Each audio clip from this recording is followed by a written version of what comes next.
fuck. Oh, fuck. Honest, truly, these things are made for baby heads. Like, that's not even, this isn't even, what the fuck?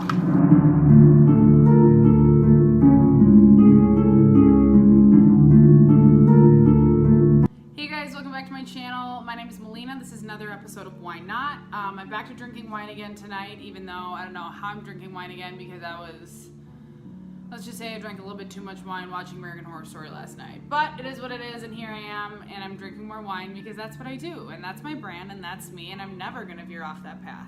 So if you watched my last video, then you know that I was talking all about ghosts, hauntings, scares of that sort.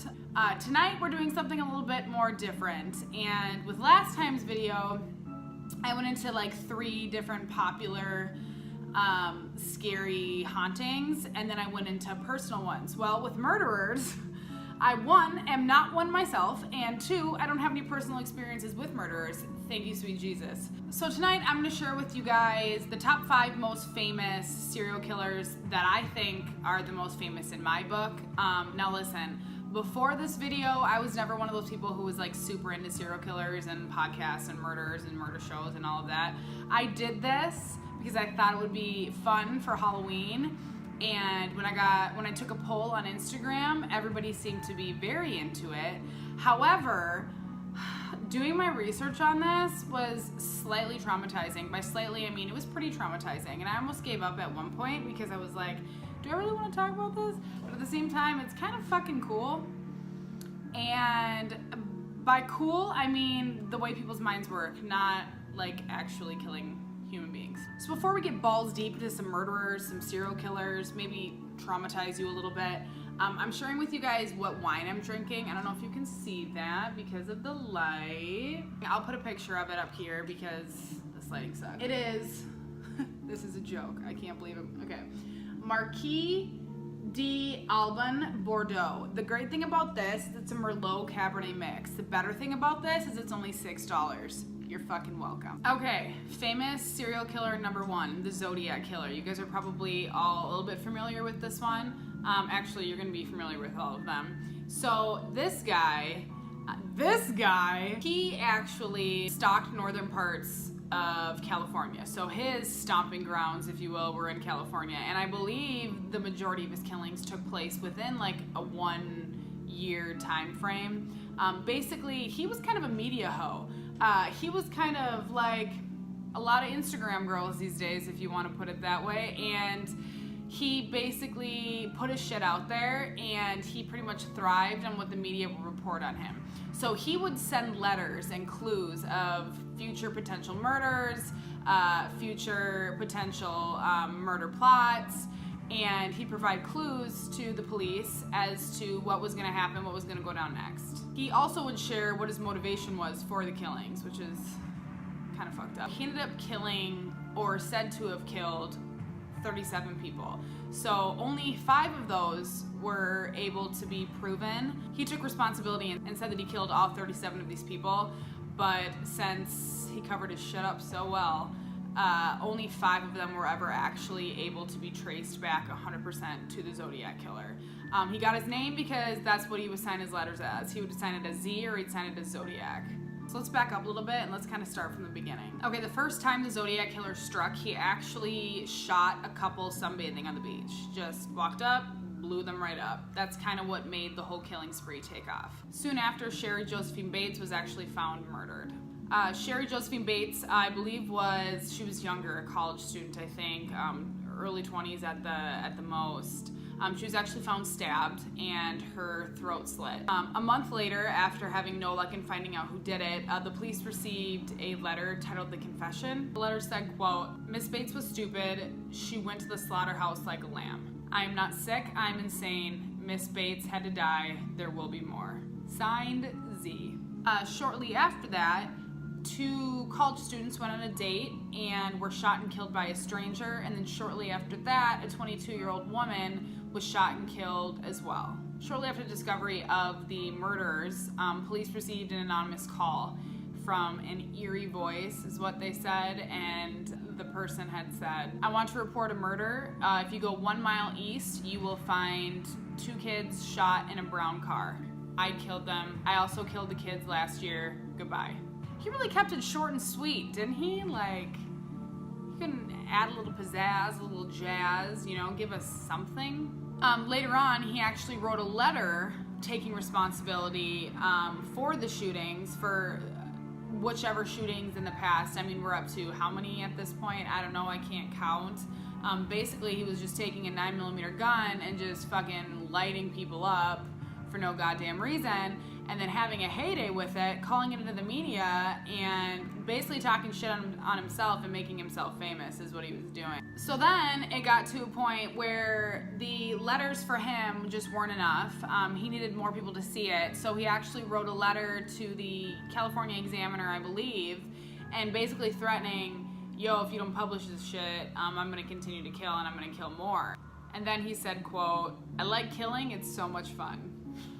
Not funny, but like, I can't even think of jokes. Like, I can't even find anything funny to say towards this because it's just so fucked up. What's crazy about the Zodiac Killer is that he was never actually found. To this day, it's an unsolved mystery. I mean, he was fucking with the media, he was fucking with police. I mean, he even got to a point where he killed a taxi driver, sent a letter in saying, hey, I killed him, and then also attached a piece of his bloody clothing. So, I mean, he was really, really pushing his boundaries, and yet, for some reason, never got caught. Okay, this next guy was kind of what made me second guess making this video, because I started to research him, and I was just like, this is messing me up a little bit, and it was making me feel not like good, like I wasn't interested in it. I was just like, this is freaky as fuck. And it's good old Theodore Bundy, good old Ted Bundy.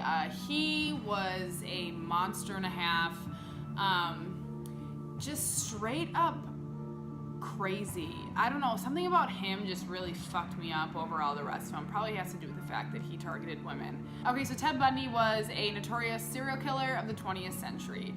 His thing was raping and killing. Lovely. He ended up confessing to 28 total murders, but some say he had up to hundreds. I mean, there was many more that just didn't get actually pinned on him. He actually described himself as the coldest son of a bitch that you'll ever meet. So in the summer of 1974, police started to panic a little bit because women at college campuses started to disappear at a very quick rate. They were disappearing in about 1 month. In 6 months, 6 women had been kidnapped, and many more reported of being lured by this guy that they all were referring to as the same person. So the only description that these women had of this guy who was luring them was he was an attractive man, and he had his arm in a sling, and he was luring them to his Volkswagen Beetle. Can we talk about that for 2 seconds? A Volkswagen Beetle? You are a top-notch serial killer, top in your country, and you are luring girls to your Volkswagen Beetle? Do better, Ted. Theodore, like, come on. So, fun little fact about Ted is he actually was a very clean-cut guy, and he actually graduated from law school. So, multiple times what got him out of his accusations, or I don't know what the correct term is, but what got him out of trouble basically is the fact that it was a nah, there's no way it could be him type thing. Another characteristic or trait, if you will, of Ted Bundy is that he was very manipulative. So not only did he fool police who thought no way it could never be him, but he also fooled women, manipulated them. He escaped from prison twice. He manipulated prison guards, and he also manipulated his wife, who had married him after he had been proven guilty for these murders. The final lawyer that actually ended up working with him quoted that he was actually the very definition of heartless evil. So what was Ted Bundy's method of attack? So we got the Zodiac Killer, whose method of attack was clearly shooting people. I mean, he did a few slicing of the throats, but for the most part, he used his 9mm gun and would shoot people. Ted Bundy, he would lure girls in, and then he'd bludgeon them to death and then tie them up, and then this is the part that messes me up, and then he would rape them and eventually kill them. After he would kill them, he would dump all the bodies in a remote part of the woods, and then he would oftentimes revisit them, and I don't know how to say this without sound. I feel dirty. I don't like doing this. He would revisit the bodies and he would have sex with them. Listen, he did it and I'm just reporting on it, and I'd rather not, but I feel like he's one of the most famous and I have to. Okay, I actually have a quote from him. I have a direct quote from him. Hilarious, like I actually interviewed him or something. No, fuck no. Okay, this is what he said. Murder is not just a crime of lust or violence. It becomes possession. They are a part of you, become a part of you. You are forever together. And the grounds where you kill them and leave them become sacred to you, and you will always be drawn back to them. In some cases, he would actually decapitate his victims, and he would keep their skulls in his apartment for trophies, if you will. Another fun quote. The ultimate possession was in fact the taking of the life, and then the physical possession of the remains. Remains, I hate that word. Why does he have to be so politically correct? Is that the term I'm going for? I don't know. I'm a little bit tipsy, so I can't find my words. But like, remains, Ted? Remains? So Ted continued to kill. He graduated from law school, became a lawyer, and still continued to kill. And in the meantime, cops are all over the place trying to figure out what the fuck is going on and why people are disappearing. And Ted's still having a heyday doing his goddamn thing. So finally, after, a couple women came forward and said that they think it's him, one of them being his ex-girlfriend, finally his name came up as a suspect, and people and police and whatnot finally started to think, okay, maybe this could be him, but they really had nothing to arrest him on. They had nothing to kind of prove that it was him. So finally, police were able to pull him over while he was driving. They searched his car and they ended up finding handcuffs, a face mask, and blunt objects, but still didn't have enough to arrest him. So all they could do was pretty much put him on surveillance and kind of keep track of him. So since after that, they were pretty much on high radar. They realized he sold his car. They tracked down his Beetle. The police went and found it, searched it, found traces of hair, evidence that led back to where the victims had been killed. And finally, they could put the murders on Ted. Like I said before, Ted was put in jail. He ended up escaping twice, but then finally was sentenced to death and died. He actually died by the electric chair in Florida. Okay, the next most famous serial killer in my book, from the research that I've done, Jeffrey Dahmer, known as the Milwaukee Cannibal. We're dabbling in eating humans here, people. That's where the next one is taking us. So hang on, you're in for a treat. So let's back up a little bit. Let's kind of talk about where Jeffrey Dahmer, or how he grew up. So from the beginning, his parents said that he always had a weird obsession with things that are dead. If that's not a red motherfucking flag, then I don't know what is. He also loved to collect carcasses. He loved collecting carcasses. What a funny kid thing, huh? That's, oh, he's just being a boy. No. Not only that, his father actually mentioned that he had a particular interest, because he had his carcass collection, of hearing the bones crack in the animals. It delighted him in a way. Everything was kind of in a downward spiral from there. So he went from being a psycho child to a psycho teenager. He was an alcoholic in high school. He was kind of a prankster, but still very much an alcoholic, did drugs. In high school, he realized he was gay. He started to have super crazy fantasies towards people and other gay men, such as raping them and just being in control of them and whatnot. Just 3 weeks after his high school graduation, he also graduated into serial killer kingdom, and he made his first kill. Good for you, Jeffrey. He started young. He really did it. His first kill, he brought a hitchhiker home, ended up killing him, and then masturbated over his dead body. Cheers. I don't think I've ever talked about such sexual things in public as much as I have now, and it's making me very uncomfortable. I apologize to any family members, soon-to-be family members out there watching this. It's a lot.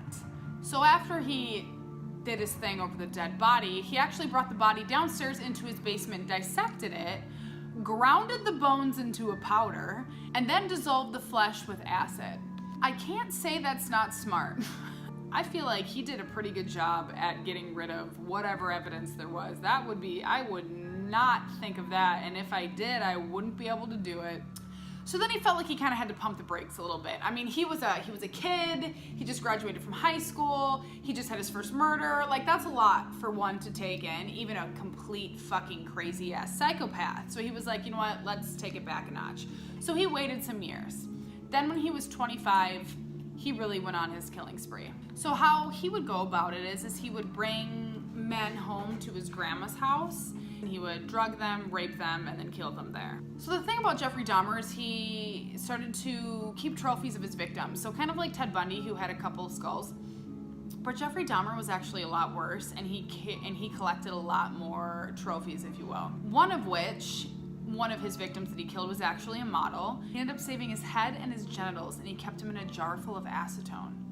If that isn't some horror movie shit. And as if that wasn't enough, he started to dabble in cannibalism, because why not? Because you're going down that path, so you might as well give it a taste. So he would keep pieces. He would keep different body parts and pieces, I guess, in the fridge that he could go back to and snack on later.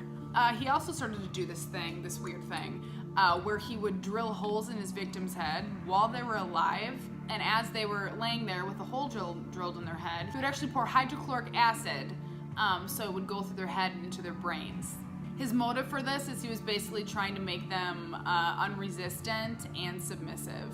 So I guess he was trying to like drug them and kind of paralyze them, so they really had no way of moving. A lot of the ways he would get his victims is he would tell these men that they were coming over to take nude photos, and after they'd get naked, then he'd obviously kill them, rape them, whatever, do his whole spiel, whatever. So he calls over Tracy Edwards. Tracy Edwards is coming over to his house, and they're just gonna take a few nudes and be on his way, you know, just the regular thing. As Tracy gets there, Jeffrey pulls out a knife, Tracy panics, but being as smart as Tracy is, he kind of fooled Jeffrey and kind of made him think like, whoa, relax, dude, I'm your friend, like, I'm not gonna do anything to you, like, I wanna help you. And I guess Jeffrey fell for it. Tracy kind of fooled him into calming him down, watching some TV with him, and then Tracy punched him in the fucking face and fled the scene. So he obviously went and got police. Police came, searched Jeffrey's house, and of course, found a shit show. Obviously what they found was Polaroids with all dismembered bodies, 4 severed heads in the kitchen, 7 skulls, some of which were painted. He was getting a little creative, you know. They were all looking the same, so he thought, let's spice them up a little bit. Let's add a... Fuck. Found numerous body parts scattered throughout, and then 2 human hearts. Jeffrey Dahmer actually ended up pleading to 17 accounts of murder, and he went to jail and was sentenced to life. But he never actually made it to the death penalty because an inmate actually ended up beating him to death and killed him before that. Well, I hope you guys found this at least a little interesting, maybe a little entertaining, maybe you learned a few things about our American history. Thank you so much for watching. Please join me next time. My video will not be nearly as morbid and definitely a little more sane and uplifting. Go ahead and subscribe to all my social medias. I'll put my name right here. Don't forget to subscribe. Hit the bell notification so you know every time I post a new video. And more importantly, I hope you guys have an amazing Halloween. I hope you had an amazing Halloween weekend before that. I hope you all dressed up. I hope you ate all the candy. I hope you carved a goddamn pumpkin. And I hope you just really indulged in the festivities this year. And if not, well, there's always next year. And guess what? I still love ya, and I'd still like to see you in my next video. So once again, cheers, and I'll see you next time.